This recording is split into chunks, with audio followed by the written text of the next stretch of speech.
sa hanay ng mga tinatawag na kakamping, dilawan, o legit opposition, at least then. Ngayon kasi nababanatan itong sina Senators Kiko at Senators Kiko and Kiko Pangilinan at Bam Aquino dahil dito sa posibilidad na sumama sila sa Senate majority. And tingin dyan ng ibang mga taga-suporta nila, betrayal, at maiiwan mag-isa itong si Senator Risa Ontiveros. Kayo bilang naging miyembro mismo ng Senado, no? How do you see this possibility? Kasi wala namang hard denial from their end, di ba? Merong mga konting paliwanag, pero let's see daw kung ano yung mangyari. Ano po bang tingin nyo dito sa issue na ito? Okay, kaya hindi pa ako nagko-komentaryo dyan kasi I agree with the statement ni Senator Kiko na July 28 pa yung botohan, yung final na botohan. So nasa panahon sila ng pagsusuri. So any information na lumalabas, at least as far as Senator Kiko is concerned, premature pa yon. Okay, pero ganito. Ang pananaw ko kasi diyan, early on, 'di ba nung naglalabas ako ng proposal na magkaroon ng tactical alliance sa mga pink at yung admin against the Dutertes, binira ako ng mga purist, no? Na wag daw, ganyan. Talagang binitawan ako ng masasakit na salita. Pero ngayon, iba yung makikipag-alyansa with the Dutertes. At yun ang problema ko doon.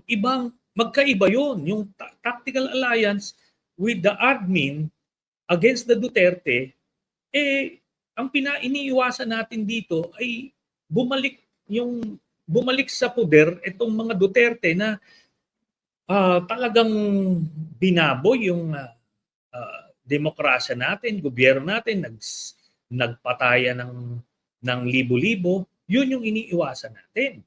That's why I made the proposal. And yet I was criticized for that. Pero ngayon, iba naman yung makikipag-alyansa sila with the Dutertes. Wag naman. Iba yon. I read the statement ni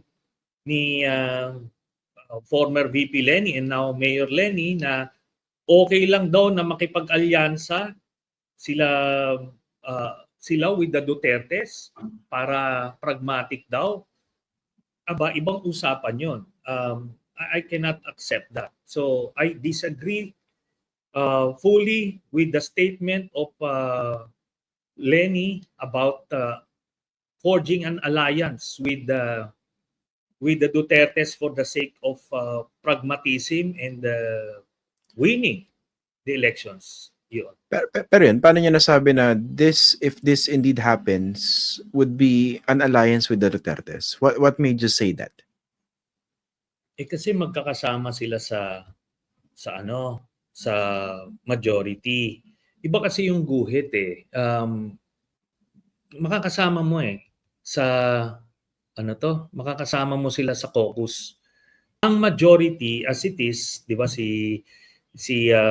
sabi nga si Senator Chis Escudero ay kasi lahat ito hypotheticals pa lang hypothetical pa lang to kasi hindi pa natin alam yung itsura. Pero based on pero may pag-uusap 'di ba? Alam niyo naman ng workings yan May pag-uusap. Oo. May pag-uusap na ngayon. Sabi ko nga, kung matuloy yan, na alam mo, kunyari, ikaw si Senator Bam Aquino, alam mo na makakasama mo itong yung Duterte block, tapos komportable ka lang doon, may problema ako doon. Yun ang sinasabi ko. Ako kasi iba yung ang pag-assess ko kay Senator Kiko at saka kay Senator Bam. Basta iba yung nahagip ko na information So, yun ngayon ang I think that's the problem kasi pag majority kayo, magkakasama kayo doon. You will be voting on similar lines kasi iboboto mo sila to Ito si Marcoleta na magiging Blue Ribbon Committee Chairman, okay lang sa iyo 'yon, 'di ba? Si Bato, ganyan. Tapos i-weaponize sila, magsasabog sila ng lagim and you're part of that majority. Sana naman wag umabot doon. Kung okay kay VP Lenny yan, well sa akin hindi, no? Kasi nanalo na sila eh. Kung ang pinag-uusapan dito yung tipong, sige, gitna ka lang muna kasi importante daw manalo. Pero panalo ka na, tapos sasanib puwersa ka with the Dutertes. That may be difficult to swallow. Okay. To be fair lang, no? Kasi nung binalikan ko yung pahayag ni Mayor Len Robredo, sa isang podcast yata yan, no? Tapos nabasa ko yung quote card. Hindi niya sinabi directly yung alliance with the Dutertes. Pero ang nakuha ko mensahe was, iba kasi puso yung pinapagana, di ba? Tapos parang ang pinakamensahe, dapat strategic para manalo. At merong pagtingin o pagtuon ng pansin doon sa mga susunod na eleksyon, I suppose. Yan ang basa ko, no? So, I just want to clarify, you see this as, in effect, an alliance with the Dutertes? Kung matuloy man ito. Well, ito yung mga series of actions before that. Di ba si VP Lenny, nung kinupkup niya, nung nakipag-meeting siya with Sara Duterte,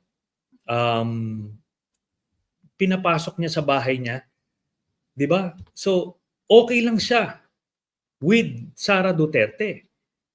In fact, if you will review, she never said anything against Sara Duterte, against the impeachment. So, okay. Then here comes Bam Aquino, nung just before the campaign, yung impeachment daw, issue lang naman ng mga politiko, hindi naman daw ano yan. So, meron tayong ganun pinanggagalingan. Tapos, ito ngayong nalalapit na senaryo na magsasama sila with the Duterte bloc. Sinasabi ni VP Lenny, okay lang yan. Kasi kailangan strategic. Teka muna, hindi okay yan. Hindi yan pagiging purist. Kung hindi, that signing or selling your soul to the devil. Iba yan. Iba yung makikipag-alyansa ka, tactical alliance with the admin against the Dutertes. Kasi yung Dutertes, sila yung supposed to be, alam natin na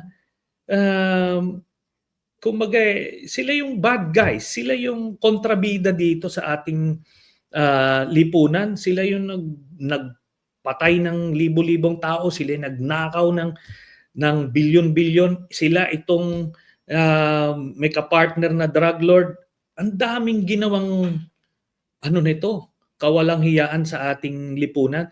Tapos, for the sake of political expediency, okay lang yan para manalo. Hindi pwede yun. We should draw the line. Kung saan ka mag-strategize, tatanggalin mo yung pagiging purist mo, pero dapat hindi ka naman lulunok ng kasamaan para lang manalo sa future elections. Yan? I will openly oppose Lenny on this as I am opposing this. Alam kong ang puso niya mas malapit sa Dutertes kasi tinitignan ko yung statements niya before. Hanggang ngayon wala siyang sinasabi against the Dutertes and ini-encourage niya na magsanib puwersa doon. Remember, in-endorse pa pala niya si Marcoleta. Di ba? Binanggit niya yata senador, pero may clarification siya which was not exactly a denial. Parang there was more than meets the eye, tama ba? Hindi. Ano yan? Ayan na naman, mga paliwanag na naman yan. Kagaya nung meeting niya kay Sara, marami na naman paliwanag. Hindi yon. Alam niya yan. Alam mo, very, very conscious si VP Lenny sa mga optics. Alam niya yan. Yan yung mundo niya, yung optics. Di ba? Kamakailan lang, di ba? Meron siyang bagong optics na yung nagba-biometric siya. Alam niya yun . very deliberate yon. Nung in-accommodate itong si Marcoleta, alam niya yung impact nun. And yet, ito si Heidi Mendoza, when she was pleading for her endorsement, aba ni Ay ni Oy, wala eh. Dapat nakikita to. Ako nakikita ko to eh. Hindi naman ako blind or cult follower ni VP Lenny. Sinuportahan ko siya vigorously noong 2022, pero hindi ako cult follower. Yung mali, mali. And I'm calling her out doon sa mga ginagawa niya mali, including this one na gusto niyang inormalize na makipag-alyansa with the Dutertes. No, that's not good.